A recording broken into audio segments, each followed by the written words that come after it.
A Dedicated Man by Peter Robinson. Read by Simon Slater. Chapter 1, Part 1.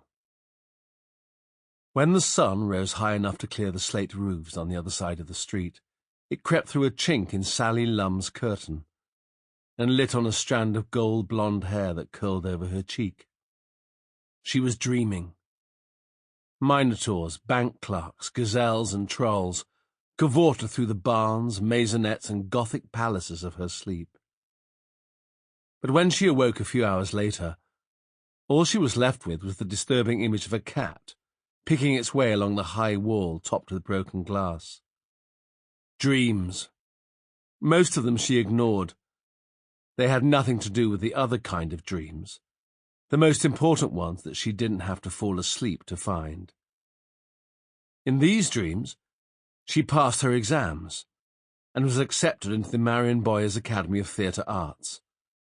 There she studied acting, modelling and cosmetic technique, for Sally was realistic enough to know that if she lacked the dramatic talent of a Kate Winslet or a Gwyneth Paltrow, she could at least belong to the fringes of the world of glamour.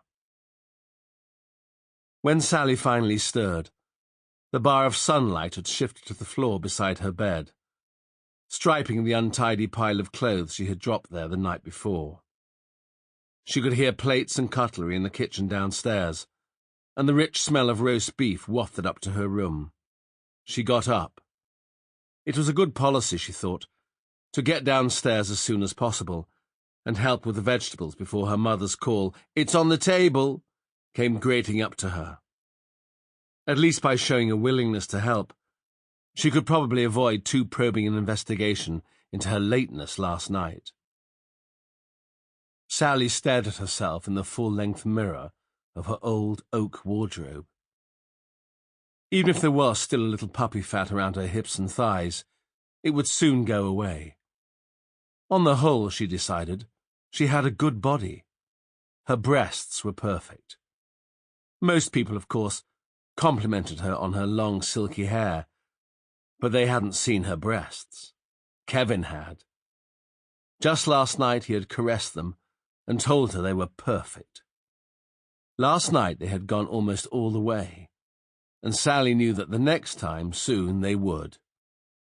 She looked forward to it, with a mixture of fear and desire that, according to what she had read in magazines and books, would soon fuse into ecstasy in the heat of passion and longing. Sally touched her nipple with the tip of her forefinger and felt a tingle in her loins. The nipple hardened, and she moved away from the mirror to get dressed, her face burning. Kevin was good. He knew how to excite her. Ever since summer began, he had played carefully with the boundaries of her desire. He had pushed them back a little further each time, and soon the whole country would be his. He was young, like Sally, but still he seemed to know instinctively how to please her, just as she imagined an experienced older man would know. She even thought she loved Kevin a bit. But if someone else came along, somebody more mature, more wealthy, more sophisticated, someone who was at home in the exciting, fast-paced cities of the world, well, after all, Kevin was only a farm boy at heart. Dressed in designer jeans and a plain white T-shirt, Sally drew back the curtains. When her eyes had adjusted to the glare, she looked out on a perfect Swainsdale morning. A few fluffy little clouds, one like a teddy bear, another like a crab, scudded across the piercing blue sky on a light breeze. She looked north up the broad slope of the valley side, its rich greens interrupted here and there by dark patches of heather and outcrops of limestone, to the long sheer wall of Crow Scar, and noticed something very odd. At first, she couldn't make it out at all. Then she squinted, refocused, and saw, spreading out along the slope just above the old road, 5 or 6 blue dots which seemed to be moving in some kind of pattern. She put her finger to her lips, thought for a moment, then frowned. Part 2. 15 miles away in Eastvale, the Dale's largest town, Sample complete. Ready to continue?